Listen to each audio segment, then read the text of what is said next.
the main things that you said are essential, and we can start with this, because you said so many things that are crucial and critical for the scholars. And let me just raise some of the points, and wherever you are, it's quite important when it comes to define this. The first is, if I try to reorganize after listening to you, is one of the basic questions with arts and culture.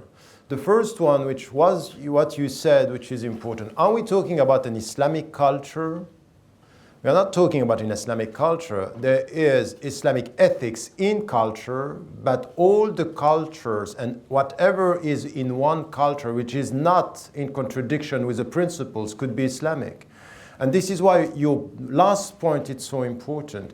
Do not qualify culture beyond the fact that the principles, that everything is permissible. So the world is good per se, and this is one of the great blessing of Islam. At-tayyibat, it's all good except what is wrong. Except, so our vision of cultures is always positive with selective ethical stand. If it's wrong according to what we got. But the first approach is always positive, and we have to be the same. So this is why when someone is saying the Islamic culture is saying, no, be careful. Islamic ethics or Islamic principles, and there is nothing wrong with the British culture, which is not Islamic, because the Pakistani culture is not Islamic. Or the Bangladeshi, or the Egyptian. It's not Islamic per se. It's a culture among other cultures. And the universality of Islam is to accept all these cultures as a gift from Allah, sunnatullah. And then we have the ethics helping us. And this is the starting point of the discussion here when it comes to culture and arts. And this is also something that you raised in your discussion. Is it a means or is it an end? And you ended up saying it's a means to something else. But once again, it could be an end if we go to the definition of what is an Islamic art. And what you said at the beginning by saying anything that is enhancing our connection to Allah or our faith or our spirituality is Islamic in the positive side. So for example, when you look at nature and you say, MashaAllah is enhancing your faith. This is also beauty talking to you. And this is why you have Allah saying, Allahu Jamil yuhibbul Jamal. So this is a dimension where you have this connection. And with this definition, you are coming with a universal understanding of Islamic, which is beyond a very narrow understanding of the legal. It's beyond that. But be careful. It's not because it's beyond that there are not limits. There are limits, but the very understanding of art, it's this. It's your remembrance, anything that is helping you to remember Allah or enhance your faith could be understood as Islamic. Why? Because it's a reconnection with Allah. And in this, you cannot just only say it's a means. It could be an end per se. The end of arts could be itself. This is celebrate, to praise God through all this dimension. So the starting point should be here. And when you get to this, this is where we should start with the scholars. Because very often the starting point of the problem that we have is that so many scholars, they think that the beginning of Islam is through the Arabic culture. This is one, confusing the language with the culture. One. Second is as if the cultural dimension is a secondary issue. It's not the first one. So in fact, it's not because it's a secondary issue in the source, Al-Quran was Sunnah wal Urf, as I say, that in our way of dealing with ourselves is going to be secondary. It's essential.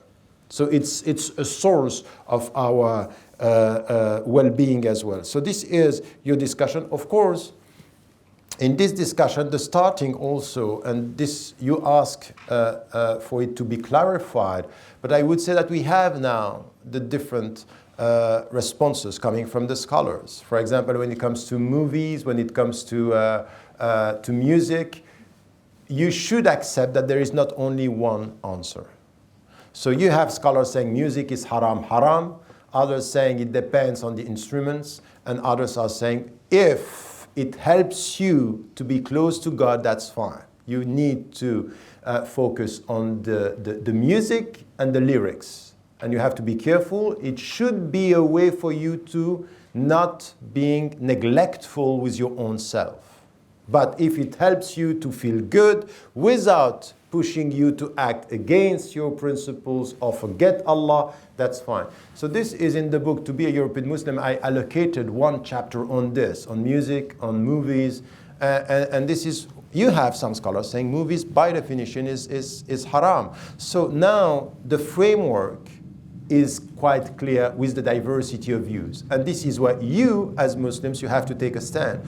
But if you take a stand that music, movies, and drama are halal, this is why you should come with the questions that you have now. It's the step beyond that, which is now what are we going to promote? What do we want to achieve? Having said, and this is why we are opening the discussion, is that we think it's halal. If not, it would be a. So this is another question which is important with the limits is that's fine. It could be open, but creativity in the West is about freedom. Are there limits to freedom? For example, one of the artists who passed away recently in India, a Muslim, he was painting a naked woman. And he said, this is art. So it's not the reality, it's my represent. And the great majority of the scholars are saying, no, the painting should be halal. And this is a tension, because now you come to novels. If someone is insulting, like Salman Rushdie, say it's a novel, it's creativity, it's not reality. Where do you draw the limits? Can we, from an Islamic viewpoint, in the name of our imagination or creativity, lie, insult, and be disrespectful towards ethics in the name of imagination? Which the ijma' so far is no. Even when you joke, sense of humor, you cannot lie when you are joking. This is the main positioning that we have. So this is why we come with these questions, and these are critical for us, but now everywhere in Muslim majority countries is exactly the same. Because there are limits sometimes with Allah, with the Prophet, ﷺ. Can you laugh or not, joke on religions, at religions, or even in Morocco and in some countries where there is a king, you can't. There are limits. You joke about everything except the king. Why? Because he huwa Amir al-Mu'minin. So he has a position here where you have to stop. So these are questions that are political, and this is where what you said about the space of expression is political. There is no culture without politics, and no arts without politics. At the end, it could be a political weapon. It is. What you were mentioning about Bob Marley, it's all about resisting. It's political resistance and a philosophy. Last point, so this is one here, see and had. Yes, and the point here is really to come to, if we come to this definition, that what is Islamic in an Islamic song? Is it because we are referring to Arabic words, verses of the Quran, prophetic tradition, as it is now in the Anashid? Or is it something which is a more universal take on whenever we celebrate the values that we are cherishing, this is Islamic? So it could be very open, and you will find many songs that are not written, the lyrics are not written by Muslims, they are not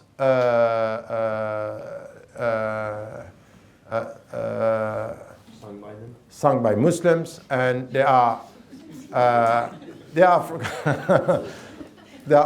coming from people who don't even believe in God, but the substance is completely Islamic. And it's the same for the movies. It's the same for everything, the drama. So this is where, if we are universalistic in our ethics, we have to be selective with our culture. So it means that even in Britain, there are lots of things that are good, but we have to be selective. So there are things that we are not going to, even in the Arab countries, it's universalistic, it's good, it's Islamic, we don't have a problem, but we need to be selective because even in the Arab world or even in the Asian countries, we have things that are done in the name of culture that is not Islamic as to the principles. Islamic meaning by this, what I said, the universal value that we are cherishing, that we can. So this is where we have to be selective and to understand in which way we deal with this.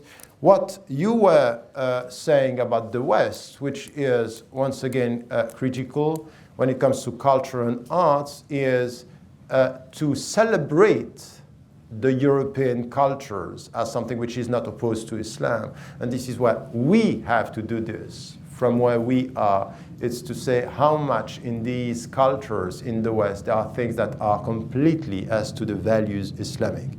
So, but the point that you are making also in this discussion is don't stop by saying it's not contradictory. Go as far as to ask what can we contribute to this. And this is where we need to come with something which is more efficient, coming from the Muslims, and critical questions to the scholars as well. This is where we have to work together really in the added value of culture and arts from a universalistic viewpoint in all this discussion. And the last point that you were making that I wanted to raise here is something which was said here, which is space of expression.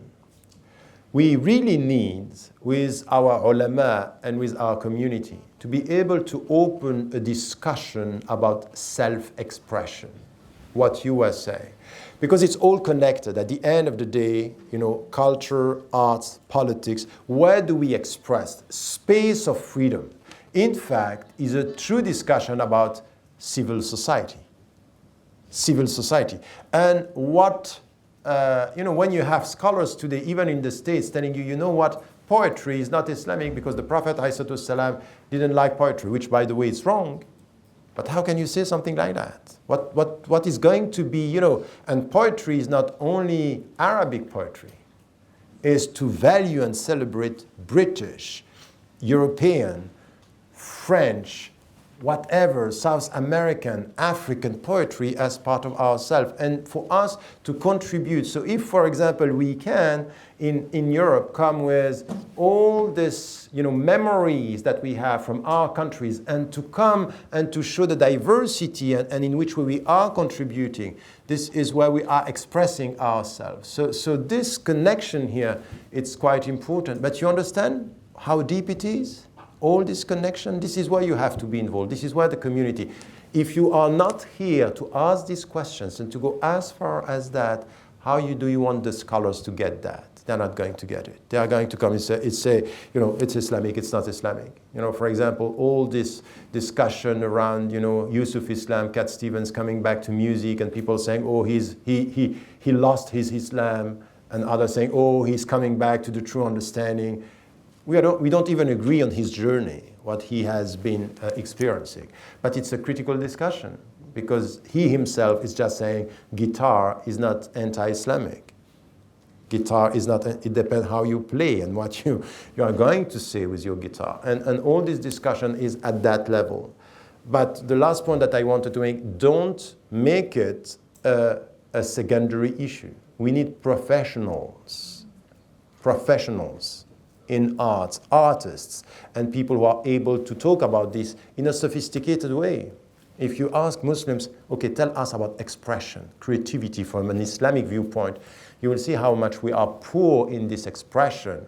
And especially among practicing Muslims in our settings organization, you will find Muslims very, very sharp on this, but very often they are disconnected from the religious community. It's as if to be creative, you have to be less practicing. It's a problem. Wallahu a'lam.